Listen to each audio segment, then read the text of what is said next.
আসসালামু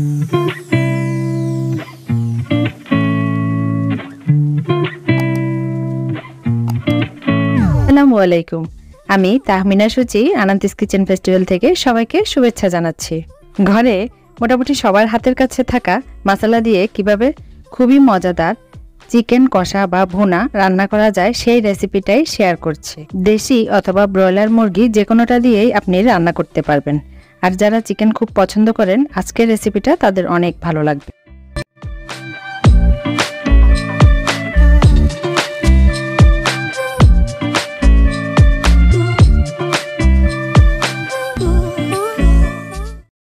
চিকেন ভুনা বা কষা রেসিপি প্রিপারেশনে প্রথমে আমি চিকেনের এরকম 6টা লেগ পিস নিয়েছি। আপনারা মুরগির যে কোনো পিস রেগুলার কাট করে নিলেই চলবে। এবার চিকেন পিসগুলো আগে থেকে বেশ কিছু পানির সাথে 1 টেবিল চামচ ভিনেগার দিয়ে রেখেছিলাম। প্রায় 15 মিনিট পর পানিগুলো এরকম ঘোলাটে হয়ে যাবে। এরপর পানি বদলিয়ে ধুয়ে ভালোভাবে নিলেই এর ব্যাড স্মেলটা চলে যায়। এবার পানি ঝরাতে রাখছি। রান্নার এ পর্যায়ে চিকেনগুলো ম্যারিনেশনের জন্য প্রথমে দিচ্ছি আধা চা চামচ পরিমাণ আদা বাটা ও আধা চা চামচ পরিমাণ রসুন বাটা, আর দিচ্ছি 1/4 চা চামচ পরিমাণ হলুদ গুঁড়া, আধা চা চামচ পরিমাণ মরিচ গুঁড়া ও সয়া সস 1 টেবিল চামচ। সবকিছু দিয়ে ভালোভাবে চিকেন পিসের সাথে মিশিয়ে নিচ্ছি। এ পর্যায়ে কেউ চাইলে সয়া সসের বদলে লেবুর রসও দিতে পারেন। মেশানোর এই পর্যায়ে দিচ্ছি আরও আধা কাপ পরিমাণ পেঁয়াজ বেরেস্তা। এটাও ভালোভাবে চিকেন পিসের সাথে মিশিয়ে নিচ্ছি। এবারে বেরেস্তার প্যানে তেল কিছুটা কমিয়ে নিয়েছি। আধা কাপ পরিমাণ তেল ছিল, সেটা গরম হলে এতে দিয়ে দিচ্ছি কুচানো পেঁয়াজ 1.5 কাপ পরিমাণ।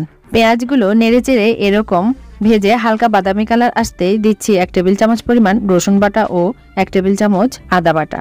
মিলিয়ে কাঁচা স্মেল চলে যাওয়া পর্যন্ত ভেজে নিচ্ছি। রান্নার এ পর্যায়ে শুকনা মশলায় প্রথমে দিব হলুদ গুঁড়া 1 চা চামচ, ধনিয়া গুঁড়া 1 টেবিল চামচ, মরিচ গুঁড়া যার যার পছন্দ মতো আমি দিচ্ছি 2 টেবিল চামচ পরিমাণ। অল্প অল্প পানি দিয়ে মশলাটা কষাবো যেন পুড়ে না যায়। এ পর্যায়ে সুন্দর একটা কালারের জন্য আরও দিচ্ছি Kashmiri red chilli powder 1 table চামচ পরিমাণ। আবারও সবকিছু মিশিয়ে ভালোভাবে কষাবো তেল উপরে উঠে আসা পর্যন্ত। এবারে দিচ্ছি টমেটো পিউরি আধা কাপ। আবারও কষাতে থাকবো। কষাতে কষাতে এভাবে টমেটোর পানি শুকিয়ে তেল আবারও উপরে উঠে আসবে। এ পর্যায়ে অ্যাড করছি ফেটানো টক দই 1/3 কাপ। চুলার আঁচ কমিয়ে দই সহ সব মশলা আরও একটু কষাতে থাকবো। দই দেওয়ার সময় চুলার আঁচ বাড়তি থাকলে অনেক সময় দইটা ছাড়া ছাড়া হয়ে যায়। এবারে আগে থেকে ম্যারিনেট করা চিকেনগুলো দিয়ে দিচ্ছি। মশলার সাথে চিকেনগুলো ভালোভাবে নেড়েচেড়ে মিশিয়ে নেব। নেড়েচেড়ে ঢাকনা দিয়ে দিচ্ছি। প্রায় মিনিট 3 পর ঢাকনা খুলে আবারও একটু নেড়ে দিচ্ছি যেন তলায় লেগে না যায়। আবারও ঢাকনা দিয়ে রান্না করব। প্রায় 10 মিনিট পর চিকেন থেকে কিছুটা পানি বের হয়েছে। সবকিছু মিশিয়ে নিচ্ছি। যেহেতু এই রান্নায় কোনো পানি যাবে না, তাই বারবার নেড়েচেড়ে মিশিয়ে ঢাকনা দিয়ে চুলা মিডিয়ামে রেখে রান্নাটা করে নিতে হবে। রান্নার এ পর্যায়ে একটা মশলা দিব। তার জন্য 2টা তেজপাতা কেটে নিয়েছি, 2 টুকরা দারচিনি, আরও দিচ্ছি 10-12টি গোলমরিচ, এলাচ 5-6টি, লং 4টি। এই মশলাগুলো তাওয়ায় হালকা টেনে মিক্সিতে গুঁড়ো করে নিচ্ছি। এবারে দিয়ে দিচ্ছি তৈরি করা মশলার পাউডার 1 চা চামচ, লবণ দিচ্ছি স্বাদ মতো, সাথে আরও দিচ্ছি ভাজা জিরার গুঁড়া 1 চা চামচ। সবকিছু আবারও ভালোভাবে মিশিয়ে ঢাকনা দিয়ে রান্না করব। আপনারা অনেকেই হয়তো চিকেন রান্নায় খেয়াল করবেন রান্নার সময় এভাবে লেগ পিসের এই অংশটা প্রায়ই খুলে যায় অথবা আলাদা হয়ে যায়। সেই ক্ষেত্রে লবণটা রান্নার প্রথমে না দিয়ে শেষের দিকে দিলে মোটামুটি এই সমস্যাটা অনেক কম হয়। যেহেতু এটা চিকেন ভুনা এবং গ্রেভি টাইপস রান্না, তাই চুলা মিডিয়ামে রেখে রান্না করতে হবে। আর কেউ যদি একটু ঝোল বেশি চান হয়তোবা সামান্য পানি দিতে হতে পারে।